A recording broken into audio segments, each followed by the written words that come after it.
नमस्कार, स्वागत है आपका खबरों का अड्डा में। मैं आपके साथ अंजू गुप्ता।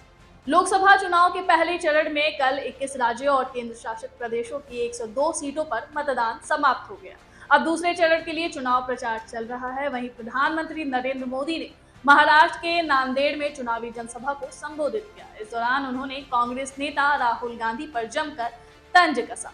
उन्होंने कहा कि जैसे अमेठी छोड़ा वैसे ही वो वायनाड भी छोड़ेंगे। सोनिया गांधी पर तंज कसते हुए पीएम मोदी ने आगे कहा, वो राज्यसभा के रास्ते संसद पहुंच गए। प्रधानमंत्री मोदी ने आगे कहा कि देश में पहले चरण का मतदान संपन्न हुआ है। मैं वोटिंग करने वाले सभी लोगों को, विशेषकर हमारे पहली बार वोट दे रहे लोगों को बहुत बहुत बधाई देता हूं और उनका आभार भी व्यक्त करता हूं। मतदान के बाद अलग अलग लोगों ने बूथ लेवल तक का जो विश्लेषण किया और जो जानकारियां मिल रही है, उससे ये विश्वास पक्का हो रहा है कि पहले चरण में एनडीए के पक्ष में एक तरफा मतदान हुआ है। जो लगातार लोकसभा में जीत करके आते थे, इस बार आपने देखा है वो लोकसभा का चुनाव छोड़ करके राज्यसभा के रास्ते से अंदर जाके बैठ गए हैं। चुनाव लड़ने की हिम्मत नहीं रही है जी।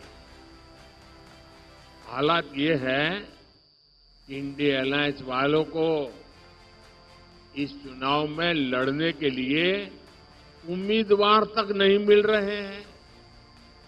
ज्यादातर सीटों पर इनके नेता प्रचार ही नहीं करने जा रहे हैं। और आप जानकर के हैरान हो जाएंगे, इस देश की करीब 25% सीटें ऐसी हैं, 25%, जहां ये इंडिया अलायंस के लोग अंदर अंदर एक दूसरे के खिलाफ चुनाव लड़ रहे हैं। पीएम मोदी ने आगे कहा कि आने वाले 25 साल तो विश्व में भारत के महात्म्य के वर्ष हैं, इसलिए अधिक मतदान हमारी लोकतांत्रिक ताकत का परिचय दे रहा है। वोटर भी देख रहे हैं कि कैसे इंडिया अलायंस के लोग अपने स्वार्थ में अपने भ्रष्टाचार को बचाने के लिए एक साथ आए हैं। इसलिए खबर यही है कि पहले चरण में मतदाताओं ने इंडिया अलायंस को पूरी तरह नकार दिया है। साथियों, वोटर भी देख रहे हैं कि कैसे इंडिया अलायंस के लोग अपने स्वार्थ में, अपने भ्रष्टाचार को बचाने के लिए एक साथ आए। और इसलिए खबरें यही है कि पहले चरण में वोटर्स ने इंडिया अलायंस को पूरी तरह नकार दिया। क्योंकि मतदाता जब मतदान करने जाता है, सोचता है भाई ये इंडिया अलायंस वालों आखिर देश किसके हाथ में सौंपना है, कोई तो चेहरा बताओ।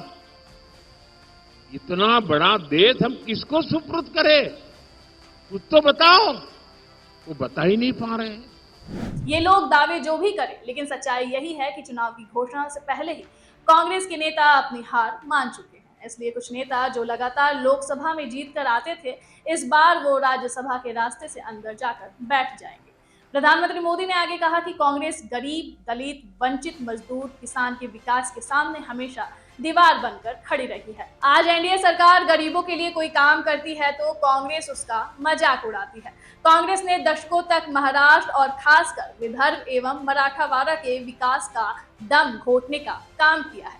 कांग्रेस के रवैये के कारण यहाँ किसान गरीब होते गए, उद्योगों से जुड़ी संभावनाएं खत्म होती चली गई, लाखों युवाओं को पलायन करना पड़ा। आज भी एनडीए सरकार गरीब के लिए कोई काम करती है तो कांग्रेस उसका मजाक उड़ाती है। आजादी के 6 दशकों बाद पहली बार हमने करोड़ों गरीब महिलाओं को शौचालय देने का अभियान शुरू किया। तब कांग्रेस और इंडिया गाड़ी वाले लोग उसका मजाक उड़ाते थे। मैंने 50 करोड़ से ज्यादा गरीबों के पहली बार बैंक खाते खुलवाए। तब ये लोग कहते थे कि गरीब बैंक खाते को क्या करेगा। हम देश में डिजिटल इंडिया और यूपीआई जैसी टेक्नोलॉजी लेकर आए। तब कांग्रेस सरकार के एक बड़े मंत्री रहे हुए व्यक्ति कहते थे कि डिजिटल लेन देन अनपढ़ गरीबों के बस की बात नहीं है।